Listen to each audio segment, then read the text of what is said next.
ወደ አዲስ አበባ የገቡ የፋኖ ኃይሎች መያዛቸው ተነገረ። የሸኒና የሻዕቢያ አባላትም መያዛቸው ተገልጿል።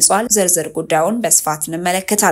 በሌላኛው መረጃችን ደግሞ በማይናማር ከእገታ ነፃ ወጥተው የነበሩ ኢትዮጵያውያን ወደ ሀገራቸው የሚመልሳቸው አካል በመጥፋቱ ወደ አስፈሪ ካምፖች ሊመለሱ መሆኑ ተነግሯል።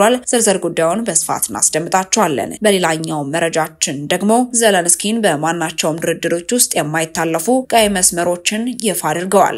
ሰላም ጤና ይስጥልን። በመላው ክፍለ ዓለማት የምትገኙ የዴ ታርጌት ኒውስ ቤተሰቦቻችን በያላችሁበት የዓለም ስፍራ ሁሉ ሰላማችሁ ይብዛልን እያልን እነሆ ለቻናላችን አዲስ ሆናችሁ ቻናላችንን ሰብስክራይብ በማድረግ ቤተሰብ እንድትሆኑን በተጨማሪም የደወል ምልክቱን በመንካት ዘላቂ ቤተሰብነትን ከኛ ጋር እንድትመሰርቱ እንዲሁም በየዕለቱ የምንለቃቸውን ቪዲዮዎችን ከወደዳችሁ ላይክ እና ሼር እንድታደርጉልን እየጠየቅን ወደ መረጃዎቹ እናመራለን። መልካም ቆይታ። የሻዕቢያ ተልዕኮ አስፈጻሚ ናቸው የተባሉ 224 ሰዎች በቁጥጥር ስር መዋላቸው ተነገረ። ሌሎች የፋኖ የሸኒና የትግራይ ጦር አባል ናቸው የተባሉ በድምሩ 900 ያህል ሰዎች በቁጥጥር ስር ውለዋል። የአዲስ አበባ ከተማ ሰላምና ጸጥታ አስተዳደር ቢሮ ባለፉት 2 ወራት ውስጥ ብቻ 224 የሻዕቢያ መንግስት ተልዕኮ አስፈጻሚዎች ናቸው ያላቸውን ግለሰቦች በቁጥጥር ስር መዋሉን ተሰምቷል። ቢሮ ወደ ከተማዋ የገቡ የትግራይ ተዋጊ ኃይሎች የፋኖና የሸኒ አባላትም መያዙንም ገልጿል። የሰላምና ጸጥታ አስተዳደር ቢሮ ይህን ያስታወቀው ማክሰኞ መጋቢት 23 ቀን ከማዕከልና ከወረዳ ከተውጣጡ የሰላምና ጸጥታ ዘርፍ አመራሮች ጋር ባደረገው ውይይት ላይ ነው። በከንቲባ ጽሕፈት ቤት አዳራሽ የተካሄደው ስብሰባ በከተማ አስተዳደሩ የሰላምና ጸጥታ ዘርፍ የሶስተኛ ሩብ ዓመት እቅድ አፈጻጸምን የተመለከተ ነበር። ለመገናኛ ብዙሃን ዝግ ሆኖ የተካሄደው ውይይቱም የከተማ ወቅታዊ የሰላምና ጸጥታ ሁኔታን በተመለከተ የቢሮ ኃላፊ ሊዲያ ግርማና ሌሎች አመራሮችም ማብራሪያም አቅርበውበታል። ምክትል ኃላፊው በአሁኑ ወቅት በከተማ ውስጥ አስተማማኝ ሰላም መኖሩን ቢጠቅሱም በአዲስ አበባ የተለያዩ ፍላጎት ያላቸው የሽብርና የጽንፍ ኃይሎች እኩይ ዓላማቸውን ለማሳካት እንቅስቃሴ የሚያደርጉባት ከተማ ናት በማለትም ተናግረዋል። በሃይማኖቶች መካከል ያለው ሁኔታ እንዲሁም በፖለቲካ ፓርቲዎች ውስጥ ያሉ የተለያዩ ፍላጎቶችም ተስፋዬ በስጋት ምንጭነትም የጠቀሳቸው ሌላኞቹ ጉዳዮችም ናቸው። በእነዚህ የስጋት ምንጮች ላይ በተጠንቀቅ ቆሞ መስራት እንደሚያስፈልግም ከከተማዋ የተለያዩ መዋቅሮች ለመጡት አመራሮችም አስገንዝበዋል።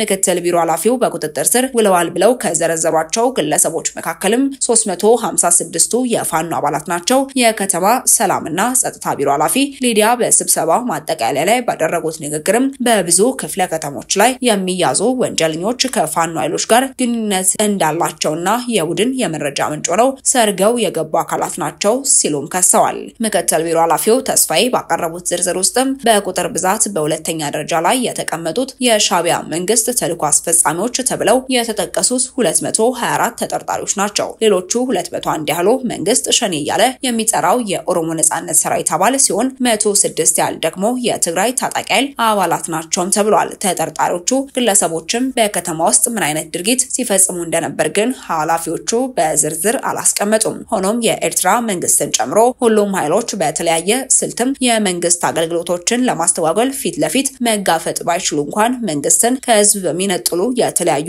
አጀንዳዎች እንዲሁም በንጥቂያና ዝርፊያ ላይ ተሰማርተዋል ሲሉም ከሰዋል። ምክትል ኃላፊው 887 ግለሰብ ሲባል ቀንደኛው ነው የያዝነው አንዳንዶቹ በውጊያ ላይ የነበሩና ማንነታቸውንም ቀይረው የመጡ ናቸው በማለትም በቁጥጥር ስር ስለዋሉት ግለሰቦች አብራርተዋል። ኃላፊው አያይዞም ከዚህ የምንወስደው ትምህርት አለ።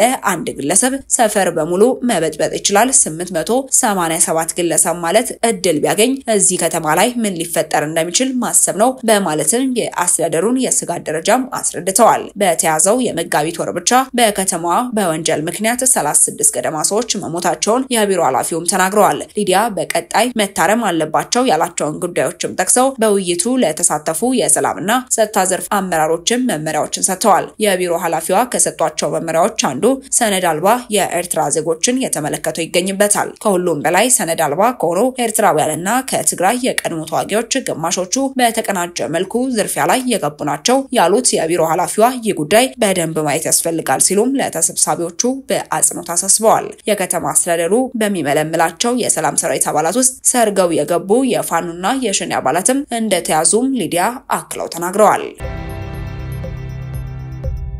ወደ ቀጣይ መረጃችን ስናመራ ዘለንስኪን በማናቸውም ድርድሮች ውስጥ የማይታለፉ ቀይ መስመሮችን ይፋ አድርገዋል። ፕሬዝዳንቱ እንደተናገሩትም ከሩሲያ ጋር ሊደረጉ በታቀዱ ድርድሮች ውስጥ የማይጣሱ ቀይ መስመሮች አሉ ብለዋል። ጦርነቱን ለማስቆም በሚደረገው ድርድር አንደኛው ቀይ መስመር በሩሲያ የተያዙ መሬቶችን የተመለከተ መሆኑን የገለጹት ዘለንስኪን በወረራ የተያዙ ግዛቶቻችንን በሩሲያ የተያዙ መሬቶች እንደሆኑ አድርገን እውቅና አንሰጥም ብለዋል። ዘለንስኪን ዛሬ በቼርኒቭ ግዛት ተገኝተው ለአካባቢው አመራሮች ባደረጉት ንግግር ሁለተኛው ቀይ መስመር ያሉት ደግሞ የጦር ኃይላቸውን ለመቀነስ እንደማይስማሙ ነው። ሲናገሩም የኛ ዓላማ ጠንካራ የጦር ኃይል መገንባት ነው። ስለዚህም ይህንን ኃይላችንን የመቀነስ ጥረትን ቀይ መስመር ውስጥ ከተነዋልም ብለዋል። ዘለንስኪን እንዳሉትም በሩሲያ የተወረሩትን መሬቶች በሙሉ ማስመለስ ግን ቅድመ ሁኔታ ውስጥ አያስገቡትም። መሬቶቹን የሩሲያ ናቸው ብለው እውቅና ባይሰጡም አንዳንድ ቦታዎች አሁንም ባሉበት ሁኔታ ለመደራደር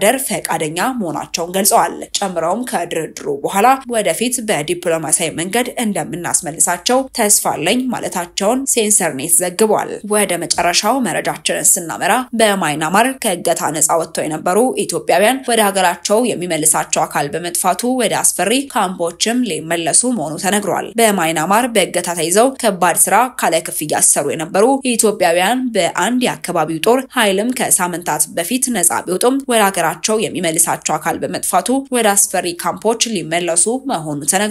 ወደ ሀገራችን ለመውጣት ዛሬ ነገ እያልን ወደ አስፈሪው ካምፕ ተመለሱ ተባልን ብለውም ለመረጃ ምንጫችን ቃላቸውን የሰጡት ኢትዮጵያውያኑ አብዛኛዎቹ ተዳክመው የሙታፋፍ ጭምር ላይም እንደሚገኙም ተናግረዋል። በማይናማር ተገደን የማጭበርበር ስራ ላይ የነበረንና በሚሊተሪ ድጋፍ ነፃ የወጣን ከ730 በላይ የምንሆን ኢትዮጵያውያን በሁለት የሚሊተሪ ካምፖች ሆነን የሀገራችን ምላሽና የማጓጓዝ ስራ ከተጠባበቅን ሁለተኛ ወራችን እየተገባደደ እንገኛለን የሚሉ ዜጎችም ይህ ከካምፓኒው ለመውጣት ሲጠይቁ ከነበረው $5000 ነፃ ያደረጋቸውና የኢትዮጵያ መንግስትም ፓርኮቹ ድረስ ገብቶ ዜጎቹን ለማውጣት ተፈጥሮበት የነበረውን ፈተና ያቃለለ ምቹ አጋጣሚ ነበርም ይላሉ።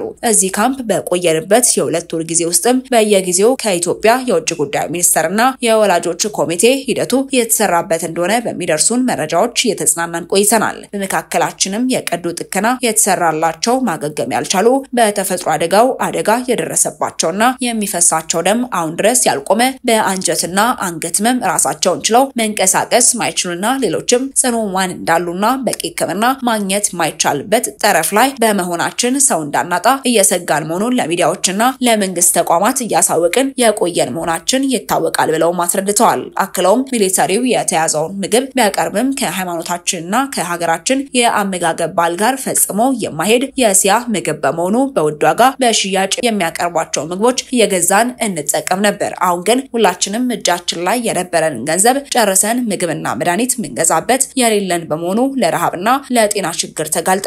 ይህንን ሁሉ ችግር ያልፋል ብለን በኢትዮጵያ መንግስትና ኤምባሲዎች የተሰሩ ያሉ እኛን የመመለሱ ስራ በተስፋ እየጠበቅን ባለንበት ወቅት ሁላችንም ያስደነገጠና ተስፋችንን የቀማ ችግር ተከስቷልን ብለዋል። ይህም ከአርመናዊ አያያዝ አውጥቶ ካምፕ ውስጥ ያስገባን ሚሊተሪ የዕለት ምግብ የሚለውን እያቀረበ የሀገራችን ምላሽን እየተጠባበቀ የነበረ ቢሆንም ከኢትዮጵያ መንግስትና በኤምባሲዎቻችን በኩል እየተሰራ ያለው እኛን ወደ ሀገር የመመለስ ስራ እጅጉን የተጓተተ በመሆኑ እኛ ከ29 ሀገራት ጋር ብቻ በመቅረታችን ሚሊተሪው በኢትዮጵያ መንግስት ተስፋ ቆርጦ ወደ ካምፖቹ እንዲመልሰን ሊጠይቀን ችሏል በማለትም በሐዘን ያሉበትን ሁኔታ አስረድተዋል። ይህም በብዙዎቻችን ላይ ትልቅ ሽብርና መደናገጥን የፈጠረ አደገኛ ክስተት ሆኖ ለጭንቀት የዳረገን ጉዳይ ነው ብለዋል። በመሆኑ ሚዲያዎች፣ የውጭ ጉዳይ ሚኒስቴርና ኤምባሲዎች ለዚህ አደገኛ ሂደት ፈጣን ግብረ መልስ በመስጠት ወደ ሀገራችን መመለስ ካልቻሉ መቀልበስ የማንችለው የ735 ወጣት ህይወት አደጋ ውስጥ እየገባ እንደሆነ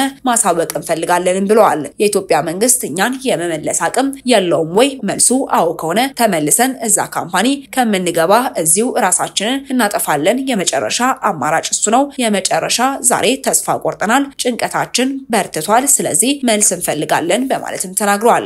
እስራኤል የተባለ አንድ ኢትዮጵያዊ አሁን በምንገኝበት ቦታ ላይ ምግብ በቀን አንዴ እናም አልፎ አልፎ ሁለቴ ይሰጣሉ። የሚጠጣ ውሃ ስለሌለ የመጸዳጃ ቤት ውሃ ነው የምንጠጣው። የምንተኛው መሬት ላይ ነው። በረሃብና በሕክምና ጦት እያለቅን ነው። እኛ ያለንበትን አካባቢ የሚያስተዳድረው ዲኬቢኤ ይባላል። አካባቢው ያልተረጋጋና ጦርነት ያለበት ነው። ስለዚህ ለኛ ትልቅ ስጋት ፈጥሮብናልና ሌሎችም ሀገራት ወጥተው አለቁ። ዛሬ ራሱ ዩጋንዳ አውጥቷል። ኢትዮጵያውያን ብቻ ቀርተዋል። ሌሎች ሀገራትን ሊያወጡ ሲመጡ ስንጠይቃቸው የኢትዮጵያ መንግስት መልስ አይሰጥም ይሉናልም ብለዋል። የሌሎች ሀገራት 40 እና 30 ዜጎች እየወጡ ነው። ነገር ግን የኢትዮጵያ መንግስት ከ250 በላይ ዜጎች እያሉት ዝምታን መርጧል። መንግስት ስለምን እንደዚህ ይጨክንብናል? እኛ ኢትዮጵያዊ አይደለንም ወይ? የደቡብ አፍሪካ መንግስት እዚህ ያሉ ሶስቱንም ዜጎቹን ከትላንት በስቲያ ፍለጋ መጥቶ ወስዷል። እኛስ ብሎ ጠይቋል። በዚህ ዙሪያ ከውጭ ጉዳይ ሚኒስቴር ተጨማሪ መረጃ ካገኘን በዝርዝር የምናስመለክታችሁ ይሆናል። ወደ ተመልካቾቻችን አብራችሁ ስለነበራችሁ እጅግ አድርገን እናመሰግናለን። በቀጣይ እስክንገናኝ ቸር ቆዩልን።